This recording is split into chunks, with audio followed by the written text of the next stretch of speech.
Media के साथियों को भी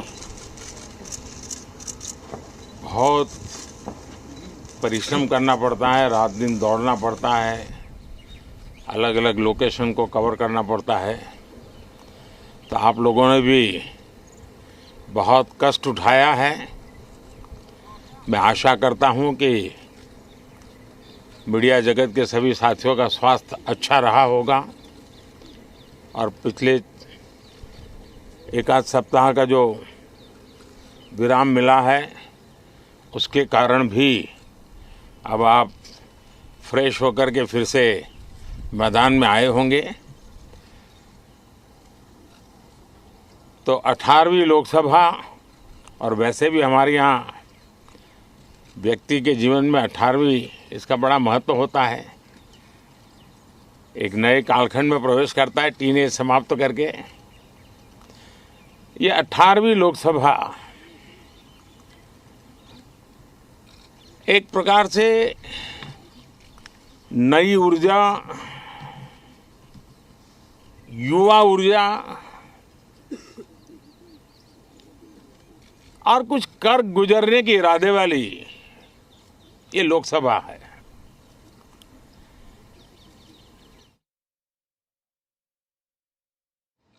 एक प्रकार से नई ऊर्जा, युवा ऊर्जा और कुछ कर गुजरने के इरादे वाली ये लोकसभा है। और आजादी का अमृत महोत्सव के बाद का ये पहला चुनाव है। और एक प्रकार से वो 25 वर्ष हैं जो हमारे अमृतकाल के 25 वर्ष हैं, और जो 2047 देश जब आजादी की शताब्दी मनाता होगा, एक प्रकार से उन सपनों को साकार करने का एक बहुत महत्वपूर्ण पड़ाव ये 18वीं लोकसभा है।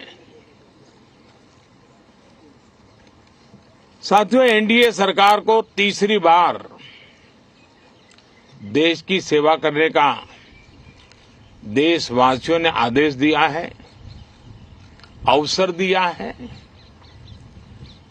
मैं देशवासियों का फिर से एक बार ये अवसर देने के लिए हृदय से आभार व्यक्त करता हूं। और मैं देशवासियों को विश्वास देता हूं कि पिछले 2 टर्म में जिस गति से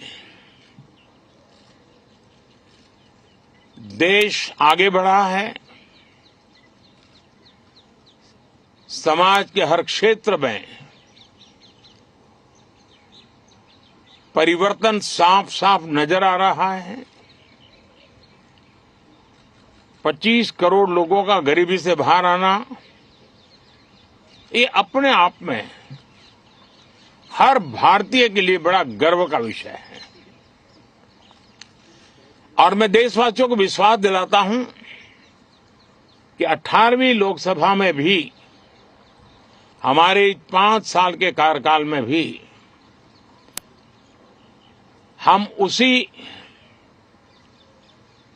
गति के साथ, उतने ही समर्पण भाव से देश की आशा आकांक्षाओं को पूर्ण करने में कोई कमी नहीं रखेंगे। आज सुबह एनडीए की मीटिंग हुई थी। एनडीए के सभी साथियों ने मुझे फिर से एक बार इस दायित्व के लिए पसंद किया है, और सभी एनडीए के साथियों ने राष्ट्रपति जी को इसकी जानकारी दी। और राष्ट्रपति जी ने मुझे अभी बुलाया था और मुझे प्रधानमंत्री डेजिग्नेटेड के रूप में काम कर रहे एक नियुक्ति दी है और मुझे शपथ समारोह के लिए और मंत्रिपरिषद के सदस्यों के सूची के लिए उन्होंने सूचित किया है। मोटे तौर पर मैंने राष्ट्रपति जी को कहा है कि हमें 9 तारीख शाम को सुविधा रहेगी। अब बाकी डिटेल तो राष्ट्रपति भवन वर्कआउट करेगा और हम तब तक मंत्रिपरिषद की सूची राष्ट्रपति जी को सुपुर्द करेंगे। उसके बाद शपथ समारोह होगा। साथियों, सरकार एनडीए की एक प्रकार से एनडीए 1, एनडीए 2 और एनडीए 3 ये एक निरंतरता है और हमारे संकल्पों को लेकर के, सुशासन के प्रति हमारी प्रतिबद्धता को लेकर के और देश के सामान्य जन के सपनों को पूरा करने के प्रयास के रूप में इस निरंतरता को हम और अधिक ऊर्जा के साथ और अधिक व्यापक विजन के साथ आगे बढ़ाएंगे और समय सीमा में लक्ष्यों को प्राप्त करने का हमारा प्रयास रहेगा। 2014 में मैं बहुत नया था। मुझे अब एक लंबे समय तक इस कार्य का अनुभव मिला है, हमारी टीम को अनुभव मिला है और इसलिए हमारे लिए अब तुरंत ही काम को आगे बढ़ाना बहुत ही सरल रहने वाला है और इस अनुभव का लाभ भी देश की सेवा करने में मिलने वाला है। इन 10 साल के कार्यकाल के दरमियान भारत की वैश्विक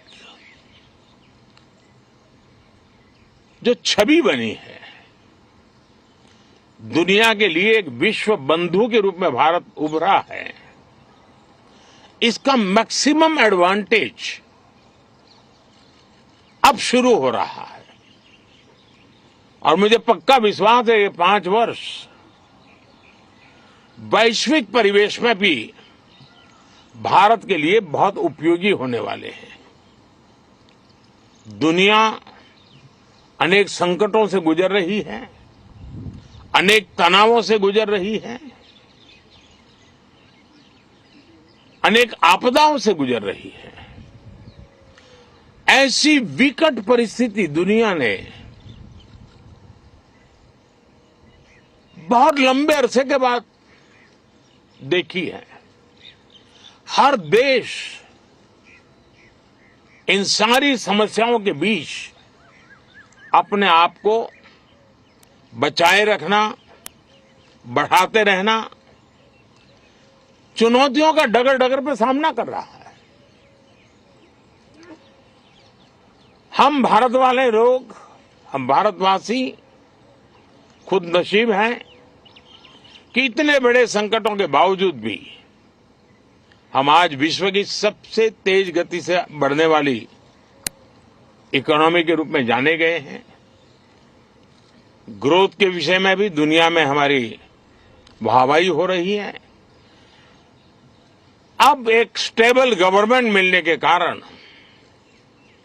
और परिचित व्यवस्था और नेतृत्व मिलने के कारण दुनिया का भारत के प्रति रुझान, भारत के प्रति उनका आना बहुत तेज गति से होने वाला है और मुझे विश्वास है कि देश के सभी राज्यों को इसका लाभ मिलेगा। देश की युवा पीढ़ी को सबसे ज्यादा लाभ मिलेगा। विकास के नए ऊंचाइयों को छूने में एक वैश्विक भागीदारी का वातावरण आने वाले 5 साल में बनने वाला है।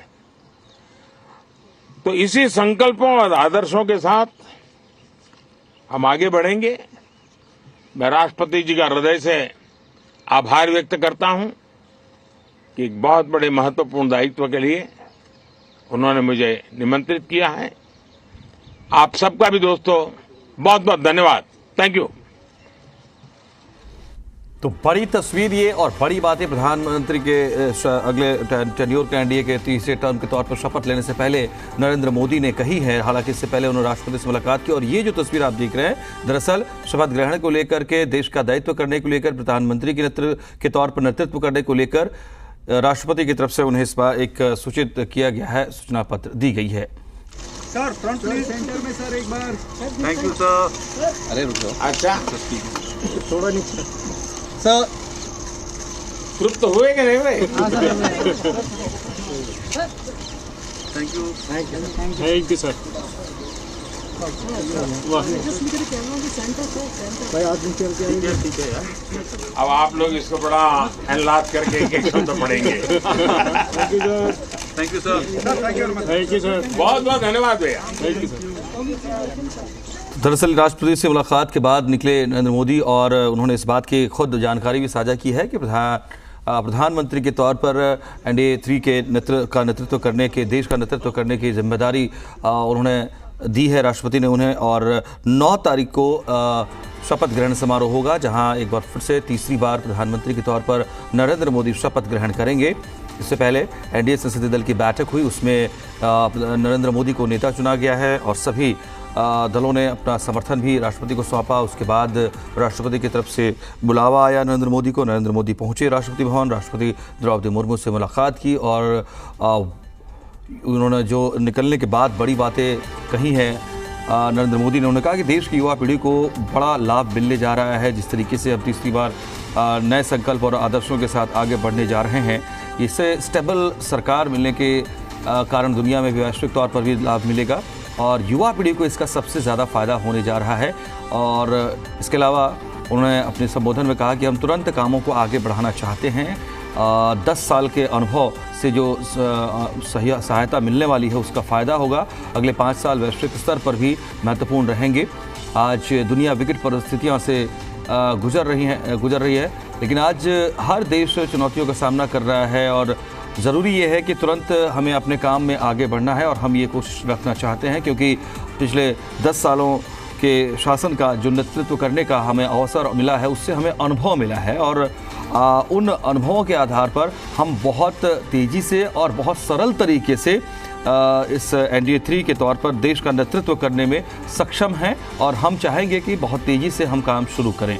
तो ये जानकारी उन्होंने दी है कि राष्ट्रपति से 9 जून की बात उन्होंने कही है कि सरल होगा, सहज होगा और राष्ट्रपति की तरफ से उन्हें शपथ को लेकर के आधिकारिक तौर पर भी सूचना दी जा रही है। और किस तरीके से मंत्रिपरिषद का गठन होना है, इस सब बातों की जानकारी भी उन्होंने साझा की है और उन्होंने कहा कि 9 तारीख को जो राष्ट्रपति भवन की तरफ से सूचना दी जाएगी कि क्या कैसे शपथ ग्रहण समारोह आगे बढ़ेगा। और ये जो तस्वीरें इस वक्त आप देख पा रहे हैं, पूरा काफिला नरेंद्र मोदी का है जो राष्ट्रपति भवन से निकलने के बाद मीडिया से मुखातिब हुए और उसके बाद अब वो फिर से वहाँ से लौट रहे हैं।